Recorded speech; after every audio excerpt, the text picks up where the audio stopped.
Today is the lecture 5 and we have to discuss Unit 8 and 9. Unit 8 is responses to the assessed risk. Broadly, we are going to discuss assessing risk for the material misstatements. Then what should be the auditor response once he finds the risk. And assessing risk in a computerized environment. These are the three broad topics. Now, after doing a lot of discussion about auditing standards, attestation, GAS, and we know the 10 standards and the 11 standards in the primary scope, secondary scopes. So we know that auditor generally, first of all, he will try to understand the entity, its complexity of the operations. Then he is going to target the risk associated with the audit. So he is going to have the risk assessments, and he want to see the materiality of the material risk he will consider for, and then he will put the test of controls. Our previous discussion was for the test of controls, where we discussed the purchase cycle and the sales cycle, cash receipt cycle, cash payment cycles. It's just nothing new in this unit, because already if we know what is test of control, what is risk, so it's just a sort of revision, discussion and the reassurance of what we know. But this is, we know that if the risk is high for the auditor, then he is going to increase his sample size and he will go in the detailed checking of the transactions. He will use analytical procedure, he will use the substantive test for detailed vouchering.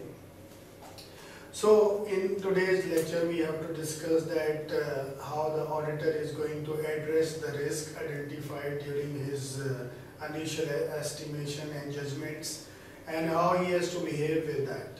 So let's start our discussion. The risk of material misstatement, shortly we call it as RMM, is the combined assessment of inherent risk and the controlled risk. So far we have already discussed what are the types of risk. We talk about inherent risk, we talk about detective risk, and we talk about the controlled risk. If you multiply all three risks, then it will be an audit risk. So auditor has to see what is the audit risk associated with the audit, and for that he has to see the risk of material misstatement. So he will combine it with the risk, will be combined always with the controls, because they are supplementary to each other. If your internal control is weak, so risk of material misstatement is always high. So these goes side by side. Now we can see on different levels. In the next few units we will discuss the transaction level, overall level. Sometimes you see the financial statement level as a summary, and then you see the account wise risk associated with the account and categories. So each level of assertion we can test for the risk, either for a transaction, for an account, or its overall. So at financial statement and relevant assertion level, the auditor should identify risk and relevant controls. It can be overall checking of the controls and risk. It can be the account to account level. For example, you are checking the liabilities, assets, then you are checking the equity, then the inside you are going to check the accuracy, completeness, valuation is okay, methodology is fine, transaction is complete, comprehensive, recording has been done. So these kind of things you have to test in journal. Now, risk should be related to the threats and the relevant assertion. So first you have to see that what is the relevant level to apply your risk techniques, and what techniques are relevant to that specific areas. Example would be, suppose now you want to check that the statement for the debtors is correct or not. So the best way always is a direct confirmation. that you will make a standard letter and you will send it to the customers. Now customer will directly respond to the auditor and he will see what is the discrepancy. If it is the same, means it is a reliable balance. So we have to see that at which stage, which account means for receivable, for payables, for assets, current, long terms, what could be the appropriate strategy or appropriate level to test with what techniques. This is the estimation which require professional skepticism, professional judgments. Because audit is, in general, is a judgmental approach. The way you walk into the client, you start your discussion, you start understanding the entity, their business operations, their quality of the internal audit department, their control procedure. Based on that, you are going to develop your audit approach. So professional skepticism and the judgment is the prime thing. Even in assessing the risk of material misstatement is again a judgmental issue. You have testings, you can go for substantive testing, mean detailed testing of the voucher, you can go for analytical procedures, mean comparing last year figure with this year, watching abnormal movements between certain accounts, watching the physical observation for the stock take. These all methods are there for you to give you a comprehensive judgment about the materiality or the risk of material misstatements.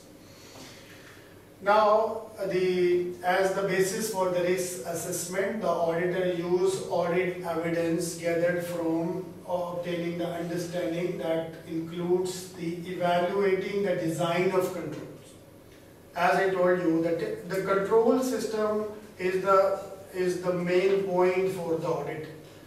If you are a CPA from KPMG or the internal auditor of the client is a CPA from KPMG, he was maybe your senior.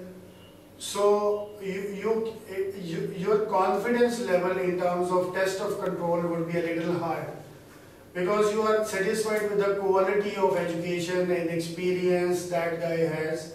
So once you go there, you will try to have a test of control, maybe on a simple level, not on the complex level. And if you find that control is okay, the guy is competent, he knows how to apply the control procedures, then your risk assessment, your materiality and your substantive testing will reduce. It will reduce the work of the external auditor if he feels that the design of the control system, procedures, policies is accurately defined. This is one thing.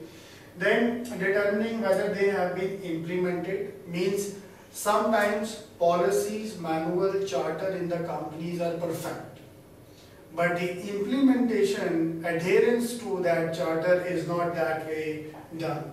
So you have to see the first thing is the existence of charter, policies, procedures, and then on the second hand you have to see the implementations. Then on you can go for the further audit procedures. What are those that we will discuss in this discussion? If the risk assessment is based on expectation that controls are operating effectively at the relevant assertion level, the auditor tests suitably designed controls. Now auditor determines whether the risk relate to specific relevant assertions or it is a whole, as a whole it is done. And sometimes you combine the both to see where you stand.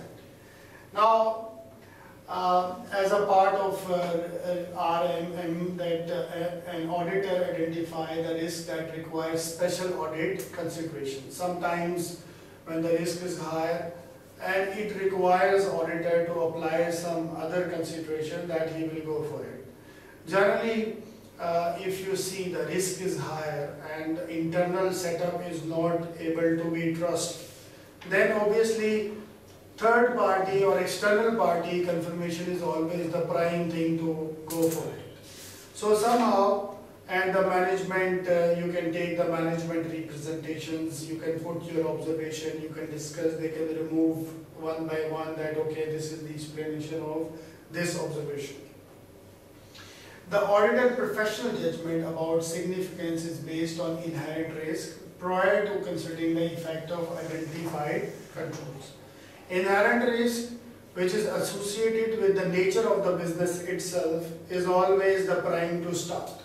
Test of control will come and you will walk in with the client and you will see the control procedures. So starting point for your judgment is always inherent risk.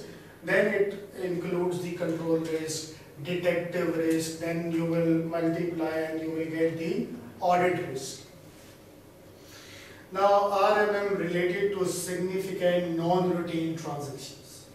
What is non-routine transactions? You are watching January, February, March, April sales and you can see plus minuses, but 1 month is abnormal.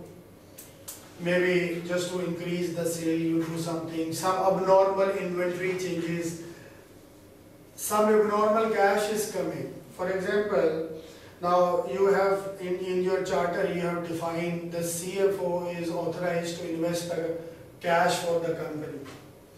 Now what he is doing, he has cash which he kept it out from the bank account and he invests somewhere for 2 months, 3 months. And after 3 months, he deposits the same cash. Now, how you will see what is, you have to see that how the cash is being moved in and out. If you are the custodian of cash, you are the top authority and your signature allows that you can use the cash anywhere, anytime, any amount. Then surely that if this account is need to be more, is linked to more risk because it's a single-handed operations. We learn in the initial phases that segregation of duties is always the prime thing. But few designations you cannot restrict them because it's a duty of fiduciary loyalty. As we discussed that some directors are the agents, they are working on behalf of the company and somehow we have to trust them and they have to be loyal with the company and they have to use it for the specific purposes. So for non-routine transactions can increase manual intervention for the data processing. People are pushing you to do it out of system. You know, some invoicing, some inventory movements out of system, Excel based, Word based. You have an ERP system which they want to violate, I don't know why. But there is some motive behind that. So you have to see how many times this is violated because this is an unusual transaction. Then increase management intervention for accounting practices. They want that depreciation should be calculated this way. Bad debts recorded should be this way.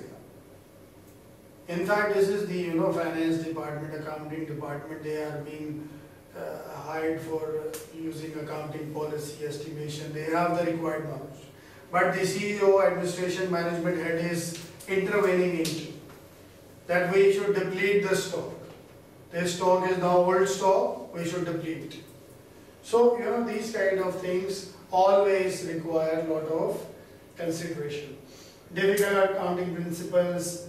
Transactions with related parties, which is a very sensitive area. People try to play with the related parties in terms of getting loans. So they will create one company, liability will be there, assets will be here in this company, and on basis of that they will try to get the loans and get the benefits. They are routing transactions from this to this to save the taxation, value added tax, imports, output tax, and certain kind of things. So related party is another concerned area for the auditor. Transaction for which implementing control is difficult and RMM related to significant judgmental matters may be greater if they involve accounting estimates. Because depreciation is a judgment, provisions are judgments, and provision for slow moving stock, provision for uncollectible debts, these are all estimation judgments. So anyone can play around for window dressing of the financial statements, for fine tuning of the ratios, Some companies take loans from the financial institutions, and financial institutes restrict them to maintain financial ratios for every year. Now at year end, when they see no, this ratio is not as agreed, so they try to manipulate with the financials. Most of the organizations, big organizations, found involved in such activities. That's why this Sarbanes-Oxley Act 2002, this is for the big companies, not for the small companies. They were big corporations doing scandals and a lot of corruptions were there. Insufficiency of substantive procedure. The auditor may be unable to obtain sufficient appropriate audit evidence about some relevant assertion by applying substantive procedure alone. For example, routine transaction may be highly automated and audit evidence may not exist in manual form. Thus, test of control may be essentials. Sometimes now in the companies, as you know, the ERP systems are there. They create audit trail for the transactions. You don't have manual documents with you. Suppose if someone make a PO, this PO is electronically authorized by the authorized person. It will go to the next stage where you are going to, if it is a requisition, then it goes to a PO. Then you purchase something, it will be delivered, and the invoice cycle that we discussed in the last units. So it is electronically done. There is no hard and fast stamp and paper. It's a paperless environment. Most of the people already onto paperless environments where they are not printing the documents and they are not attaching the supportings for the receipt from the suppliers. So in that case, auditor don't have detailed vouchering to check. Substantive procedure will not be a right approach to go for. Then he has to check the test of controls. He has to see that how effective the controls in the organization. What system they are using, what is the segregation of duty, how the process is defined, which guy has which authorities, and there is no collision of the department processes.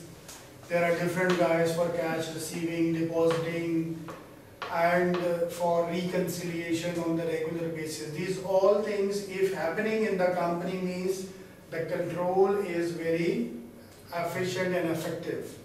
So in certain situations, talking about sophisticated organization where they are working in paperless environment, then you have to trust the control systems because there is nothing much for the substantive testing. Now, as we discussed previously, that this auditing is for the small companies also and for the big corporations. Big corporations can afford internal auditor, their departments are there, then they have a consultant as well, they are making manuals, they are giving guidelines, directives, and external auditor is coming and he is expressing his opinion about the internal control effectiveness. But small companies are there, they cannot afford the internal audit department, but still auditing has to be applied there. For that, the supervision, we have to apply the compensating controls. These compensating controls will help the organization because organization is small.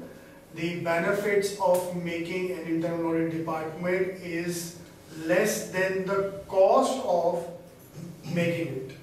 So cost and benefit evaluation does not allow us to make an internal audit department for the organization. So in that case, we have to assign the role, we have to increase the supervision. A stricter control will help us to achieve the strong control systems in the organizations.